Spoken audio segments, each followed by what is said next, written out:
Assalamualaikum warahmatullahi wabarakatuh.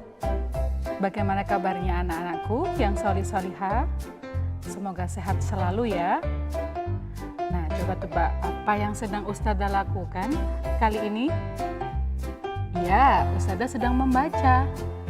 Apa yang Ustazah baca? Ustazah sedang membaca Kisah Teladan 25 Nabi dan Rasul. Nah, kali ini kita akan belajar meneladani kisah salah satu Rasul Allah. Siapakah dia? Betul sekali, hari ini kita akan meneladani kisah dari Nabi Yunus alaihissalam. Nah, anak-anakku yang solih-solihah, silakan disiapkan duduknya yang rapi. Kita akan menyimak kisah tentang Nabi Yunus alaihissalam di video berikut ini. Kisah Nabi Yunus alaihissalam ditelan ikan paus. Kisah ini disebutkan beberapa kali dalam Al-Quran, salah satunya surat Asy-Syaffat ayat 139 hingga 148. Diceritakan bahwa Nabi Yunus alaihissalam merasa putus asa berdakwah kepada kaumnya yang keras kepala. Setelah hampir puluhan tahun berdakwah, hanya sedikit yang mau menjadi pengikutnya. Akhirnya beliau pun meninggalkan kaumnya dengan perasaan marah sekaligus sedih. Allah Subhanahu wa Ta'ala mengutus Nabi Yunus untuk berdakwah kepada suatu kaum di Ninawa, negeri yang terletak di daerah Mosul, Irak. Hampir seluruh penduduk Ninawa masih mewarisi tradisi nenek moyang mereka, yaitu menyembah berhala. Kaum Ninawa tidak menyukai kehadiran Nabi Yunus. Menurut mereka, ajakan Nabi Yunus untuk beriman kepada Allah tidak sesuai dengan tradisi mereka. Wahai kaumku, berhentilah menyembah berhala-berhala itu. Sesungguhnya mereka tidak dapat memberi manfaat apapun kepada kalian. Hanya Allah satu-satunya Tuhan yang pantas kalian sembah. Diam saja kau Yunus. Engkau bisa bicara begitu karena memang bukan dari keturunan nenek moyang kami. Ya benar, inilah ajaran turun-temurun dari nenek moyang kami. Sedangkan engkau hanya pendatang di negeri kami yang tidak tahu apa-apa. Pergilah, kami mau beribadah kepada Tuhan yang nyata terlihat, bukan seperti Tuhanmu yang tidak terlihat.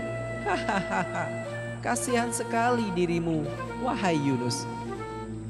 Nabi Yunus mulai tersulut amarahnya mendengar cemoohan dari kaumnya. Bahkan dengan beraninya mereka menghina Allah. Lanjang sekali kalian berkata seperti itu tentang Allah. Wahai kaum Ninawa, tunggulah sebentar lagi azab akan turun kepada negeri ini. Aku telah berkali-kali memperingatkan kalian.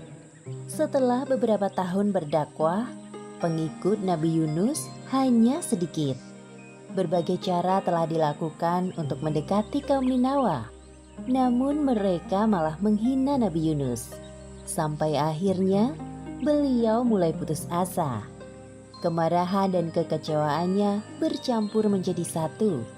Kemudian Nabi Yunus mulai berdoa kepada Allah. Ya Allah, ya Tuhanku, hamba sudah tidak tahan lagi menghadapi keras kepalanya kaum Ninawa ini. Sekiranya Engkau mengutus hamba untuk berdakwah di tempat lain, hamba bersedia. Ya Allah, hamba mohon kabulkan permintaan hamba ini. Disinilah letak ujian Nabi Yunus. Beliau tidak sabar dalam menghadapi kaumnya dan akhirnya memilih untuk meninggalkan negeri Ninawa. Padahal tugas dakwahnya belum usai. Tak lama setelah kepergian Nabi Yunus, hal buruk terjadi pada kaum Ninawa. Tiba-tiba, cuaca yang awalnya cerah berubah menjadi gelap. Hah? Keras sekali suaranya. Apakah ini yang dikatakan oleh Yunus tempo hari? Wahai ayah, aku takut. Jangan takut wahai anakku. Ini pasti azab Allah yang dijanjikan Nabi Yunus kepada kita. Satu persatu kaum Ninawa mulai keluar dari rumahnya. Mereka bersujud dan mulai menyadari akan kesalahannya. Ya Allah, Maafkanlah perilaku kami yang tidak mau beriman kepadamu. Kami sudah zalim kepada Yunus, Nabi utusanmu. Ya Allah, ampunilah perbuatan kami. Kami sungguh-sungguh bertaubat kepadamu. Ya Allah. Kemudian Allah tidak jadi menurunkan azab kepada penduduk negeri Ninawa. Seperti yang disebutkan dalam Al-Quran, Surat Yunus ayat 98. Ketika mereka, kaum Yunus itu beriman, kami hilangkan dari mereka azab yang menghinakan dalam kehidupan dunia. Dan kami beri kesenangan kepada mereka sampai waktu tertentu. Sementara itu, Nabi Yunus telah berjalan cukup jauh. Sampailah beliau di tepi pantai. Langit sore nampak bersahabat. Terlihat di sana ada kapal yang akan berlayar. Kemudian, Nabi Yunus pun ikut masuk ke dalam rombongan kapal yang akan berlayar itu. Semua orang heran melihat penampakan seorang nabi di dalam kapal. Namun para penumpang tidak berani menyapa Nabi Yunus. Mereka hanya saling berbisik. Nahkoda menggerakkan kapal cukup cepat. Ketika berada di tengah lautan, seketika itu angin bertiup kencang dan menggoyangkan sebagian badan kapal. Sepertinya akan terjadi badai. Lihat, hujan mulai turun. Aduh, bagaimana ini? Kasihan sekali anakku. Maaf tuan-tuan, sepertinya kita harus mengeluarkan barang-barang agar kapal tidak tenggelam. Baik. Mereka pun mengeluarkan semua barang dan menjatuhkannya ke laut. Kami sudah mengeluarkan semua barang. Bagaimana keadaannya? Sepertinya harus ada dari kita yang turun dari kapal. Beban kapal ini masih terlalu berat. Apa?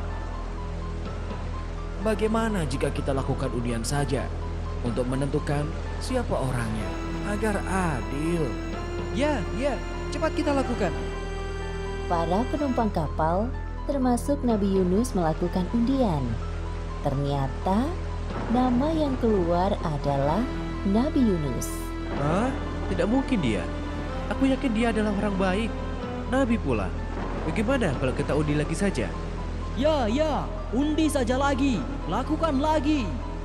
Setelah melakukan undian kedua dan ketiga, tetap saja nama yang keluar adalah Nabi Yunus.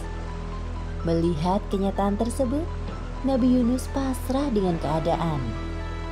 Sudahlah tuan-tuan, tidak perlu dilakukan undian lagi. Aku ikhlas dengan keputusan ini. Aku akan turun ke laut agar kapal ini tidak tenggelam. Insya Allah ini takdirku. Orang-orang melihat Nabi Yunus dengan perasaan tidak rela. Kemudian Nabi Yunus bersiap untuk turun dari kapal. Beliau menatap ombak yang bergulung-gulung di hadapannya. Ya Allah, mungkin ini balasan bagiku atas sikap pengecut dan tidak sabar menghadapi ujian dakwah dari kaumku. Ampuni aku ya Allah. Demikianlah Nabi Yunus termasuk orang-orang yang kalah dalam undian tersebut, sehingga dilemparkan ke laut. Setelah Nabi Yunus menceburkan diri ke tengah laut, tak lama kemudian muncul seekor ikan paus yang sigap menelan beliau. Nabi Yunus pingsan selama beberapa hari di dalam perut ikan paus.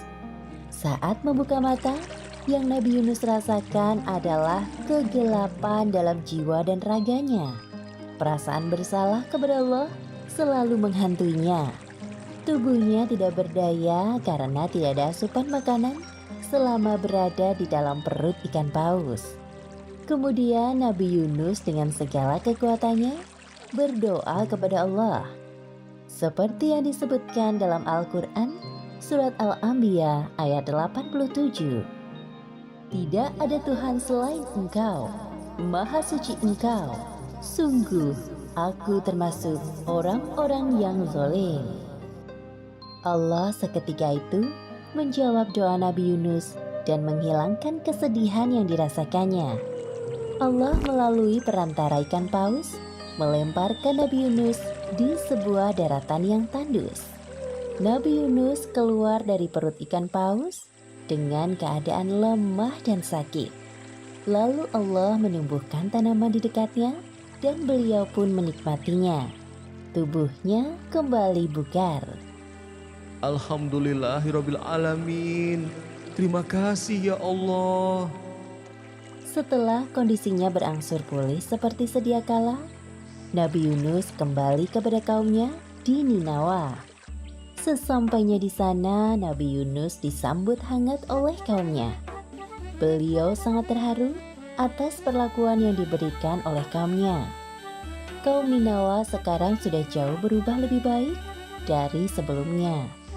Mereka hanya beriman kepada Allah Subhanahu wa Ta'ala, seperti yang disebutkan dalam surat Asy-Syaffat ayat 147 hingga 148.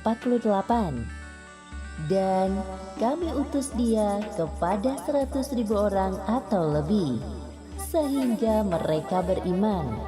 Karena itu, kami anugerahkan kenikmatan hidup kepada mereka hingga waktu tertentu. Demikianlah akhir kisah Nabi Yunus alaihi salam.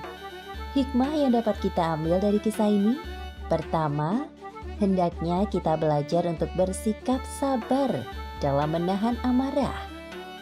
Kedua, Allah mengabulkan doa hambanya yang bermasalah dengan syarat seorang hamba tersebut harus bersungguh-sungguh dalam beribadah kepadanya. Wallahu a'lam bishawab. Bagaimana soli-solihah semuanya? Sudahkah kalian menyimak kisah tentang Nabi Yunus alaihi salam? Semoga kita semua bisa meneladani kisah dari Nabi Yunus alaihi salam. Ustazah Laila pamit. Wassalamualaikum warahmatullahi wabarakatuh. Bye.